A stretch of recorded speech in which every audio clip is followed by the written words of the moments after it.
بسم الله الرحمن الرحيم الحمد لله والصلاة والسلام على رسول الله وعلى آله وأصحابه أجمعين أما بعد ناظرین کرام السلام علیکم ورحمۃ اللہ وبرکاتہ۔ مسلمان کے شب و روز کے عنوان سے اس پروگرام کے ہمراہ ہم آپ کی خدمت میں حاضر ہیں، اور اس سے قبل گزشتہ ملاقات کے موقع پر ہم نے گفتگو کی تھی۔ دین اسلام کی ایک اہم ترین تعلیم یہ ہے کہ مسلمان کو چاہیے کہ ہمیشہ بلند ہمتی سے کام لیا کرے۔ زندگی کا کوئی بھی معاملہ ہو،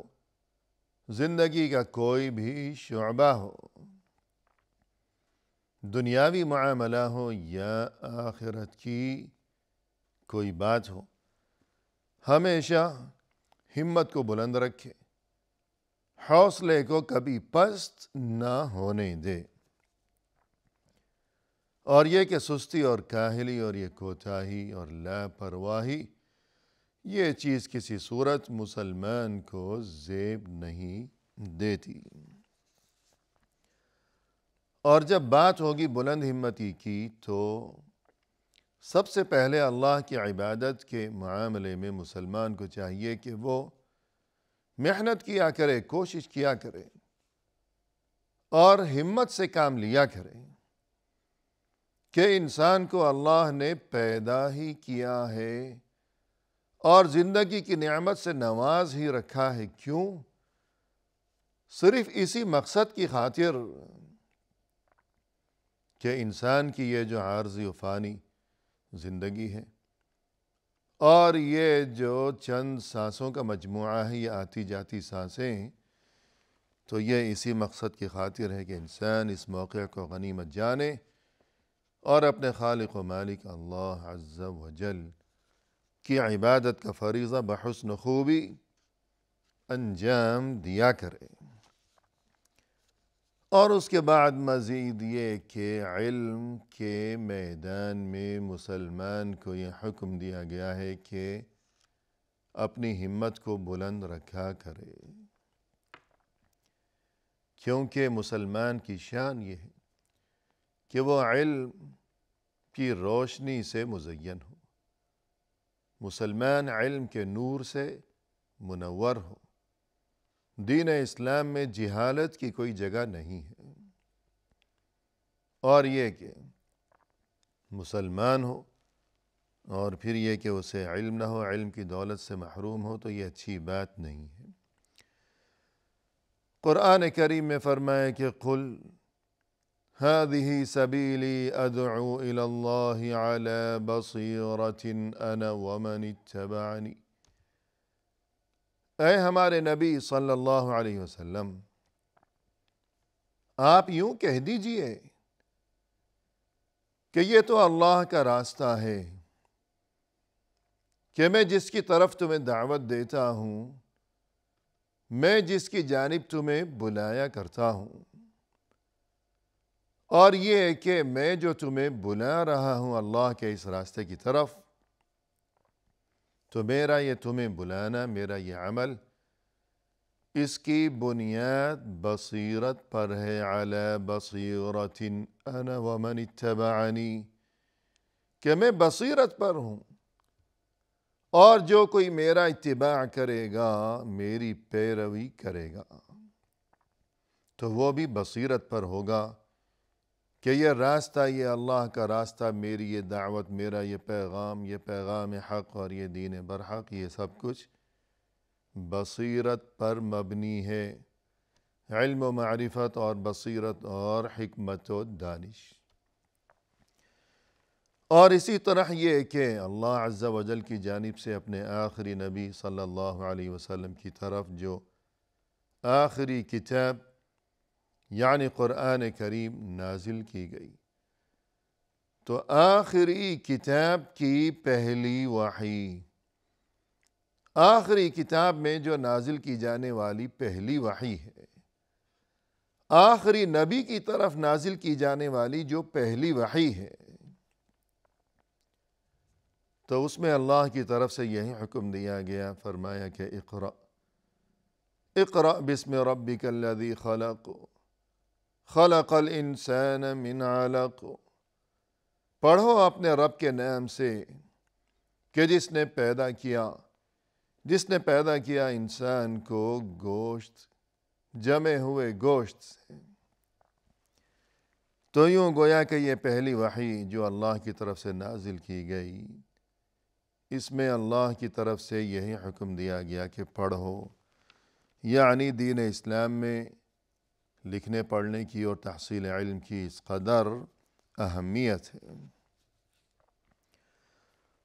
اور اسی طرح قرآن کریم میں فرمایا کہ وَقُلْ رَبِّ زِدْنِی عِلْمًا، اے ہمارے نبی صلی اللہ علیہ وسلم آپ یوں کہیے کہ رب زدنی علما، اے میرے رب تو میرے علم میں اضافہ فرما۔ علم میں اضافے کی دعا کیا خود اللہ کی طرف سے اپنے حبیب صلی اللہ علیہ وسلم کو اس چیز کا حکم دیا گیا، اور کسی چیز میں اضافے کا حکم نہیں دیا گیا کہ روپے پیسے میں اضافہ ہو جائے، مال و دولت زمین جائیداد میں اضافہ ہو جائے، ایسا کوئی حکم نہیں دیا گیا، بلکہ علم میں اضافے کے لیے باقاعدہ یہ حکم دیا گیا کہ آپ اس مقصد کے لیے اللہ سے دعا کرتے رہا کریں، اور دعا بھی خود سکھا دی گئی کہ رب زدنی علما، تو ہمیں بھی یہی دعا پڑھتے رہنا چاہیے۔ اور فرمایا قرآن کریم میں قل هل يستوي الذين يعلمون والذين لا يعلمون، اے ہمارے نبی صلی اللہ علیہ وسلم آپ کہہ دیجئے کہ کیا کبھی برابر ہو سکتے ہیں وہ لوگ جو کہ علم والے ہیں اور وہ لوگ جو کہ علم سے خالی ہیں، محروم ہیں؟ یعنی علم والے اور جو علم سے محروم ہیں یہ دونوں کبھی برابر نہیں ہو سکتے۔ اور فرمایا قرآن کریم میں یرفع اللہ الذین آمنوا منکم والذین اوتوا العلم درجات، کہ دیکھو تم میں سے وہ لوگ جو کہ ایمان کی دولت سے مزین ہیں، مالا مال ہیں، جو حقیقی مومن ہیں، اللہ نے انہیں بلندی درجات سے نوازا ہے۔ جو تم میں سے علم کی دولت سے مالا مال ہیں، اللہ نے انہیں بلندی درجات کی نعمت سے نوازا ہے، یعنی تمام انسانی آبادی میں وہ لوگ جو کہ اہل ایمان ہیں، اللہ نے ان کے درجات کو بلند فرما رکھا ہے دیگر تمام انسانی آبادی کے مقابلے میں۔ پھر مزید یہ کہ والذین اوتوا العلم درجات، کہ ان اہل ایمان میں سے وہ لوگ جو کہ اہل علم ہیں، اللہ کی طرف سے انہیں مزید بلند ترین درجات سے نوازا گیا ہے۔ تو یوں قرآن کریم میں جو اہل علم کے لیے جو ان کا مقام و مرتبہ، اور یہ کہ علم کی اہمیت، اور یہ کہ تحصیل علم کی جو فضیلت قرآنی آیات سے واضح و ثابت ہوتی ہے، تو اس بارے میں ان چند آیات کے تذکرے سے اسی طرف اشارہ مقصود ہے۔ رسول اللہ صلی اللہ علیہ وسلم اکثر اللہ سے یوں دعا کیا کرتے تھے کہ اللہم انی اسألک علما نافعا وعملا متقبلا، یا اللہ میں تجھ سے سوال کرتا ہوں ایسے علم کا جو کہ نافع و مفید ہو، مفید قسم کا علم یا اللہ تو مجھے عطا فرما، اور میں تجھ سے سوال کرتا ہوں ایسے عمل کا جو تیری بارگاہ میں مقبول ہو سکے۔ تو یوں علم کے لیے یہ شوق، حصول علم کے لیے یہ جذبہ، یہ محنت، اور اللہ سے یوں دعا کرتے رہنا کہ رسول اللہ صلی اللہ علیہ وسلم یوں دعا کیا کرتے تھے اللہ سے، تو اس سے یہی بتانا مقصود ہے کہ حصول علم کے معاملے میں مومن کی شان مسلمان کی شان یہ ہونی چاہیے کہ وہ اس سلسلے میں کوشش کرے، جد و جہد کرے، ہمت سے کام لیا کرے۔ اور یہ کہ رسول اللہ صلی اللہ علیہ وسلم یوں بھی دعا کیا کرتے تھے کہ اللہم انی اسألک علما نافعا ورزقا واسعا وشفاء من کل داء۔ یا اللہ میں تجھ سے مانگتا ہوں ایسا علم جو کہ نافع و مفید ہو، اور ایسا رزق جو کہ کشادہ ہو، اور ہر بیماری سے یا اللہ میں شفا مانگتا ہوں۔ تو اس دعا میں بھی جن چیزوں کا سوال کیا گیا رسول اللہ صلی اللہ علیہ وسلم کی طرف سے، تو ان میں علم کا سوال بھی کیا گیا۔ اور اسی طرح آپ صلی اللہ علیہ وسلم یوں بھی دعا کیا کرتے تھے، اللہم انی اسألک علما نافعا وأعوذ بک من علم لا ينفع۔ یا اللہ میں تجھ سے سوال کرتا ہوں ایسے علم کا جو کہ نافع و مفید ہو، اور میں تیری پناہ مانگتا ہوں ایسے علم سے کہ جو نفع بخش نہ ہو، کہ ایسا علم کہ جس کا مجھے کوئی فائدہ نہ پہنچے، یا اسی طرح یہ کہ ایسا علم کہ جس کے مطابق عمل نہ ہو۔ تو یوں ایسا علم بیکار ہے، علم کے مطابق عمل نہ ہو تو بیکار ہے۔ یا کوئی ایسا علم حاصل کرنا کہ جس کا کوئی فائدہ ہی نہ ہو، نہ کوئی دنیاوی فائدہ، نہ دینی فائدہ، نہ دنیا کا فائدہ، نہ آخرت کا فائدہ، نہ اپنے لیے کوئی فائدہ، نہ کسی دوسرے کے لیے کوئی فائدہ، تو ایسے علم کا کوئی فائدہ نہیں ہے، تو پھر اس کے لیے کوشش کرنا بھی بیکار ہے۔ الغرض علم کے حصول کے لیے محنت ہو، بلند ہمتی کا مظاہرہ ہو، جد و جہد ہو، شوق ہو، اور یہ کہ علم بھی ایسا کہ جو نافع و مفید ہو، دنیا میں بھی آخرت میں بھی، اپنے لیے بھی دوسروں کے لیے بھی، وہ کوئی بھی علم ہو۔ اور یہ کہ اہم ترین اور بنیادی علم تو ہے وہی قال اللہ وقال الرسول صلی اللہ علیہ وسلم، یعنی اللہ کی تعلیمات، اللہ کے رسول صلی اللہ علیہ وسلم کی تعلیمات۔ تو اس بارے میں حصول علم کے لیے کوشش کرنا، محنت کرنا، ہمت سے کام لینا، کیونکہ یہ ایسا علم ہے کہ جس کا فائدہ محض دنیاوی زندگی تک محدود نہیں، بلکہ اس کا فائدہ تو دنیاوی زندگی کے خاتمے کے بعد بھی، آخرت کی زندگی میں بھی اس علم کا فائدہ انسان کو پہنچے گا، پہنچتا ہی رہے گا۔ اور یہ کہ ظاہر ہے کہ دنیا کی زندگی میں رہنا ہے کم، آخرت کی زندگی میں رہنا ہے زیادہ، تو پھر اس کا مطلب یہی ہے کہ انسان کو زیادہ محنت بھی اسی مقصد کے لیے کرنی چاہیے، یا اس کام یا اس جگہ کے لیے یا اس کام کے لیے کرنی چاہیے کہ جو کام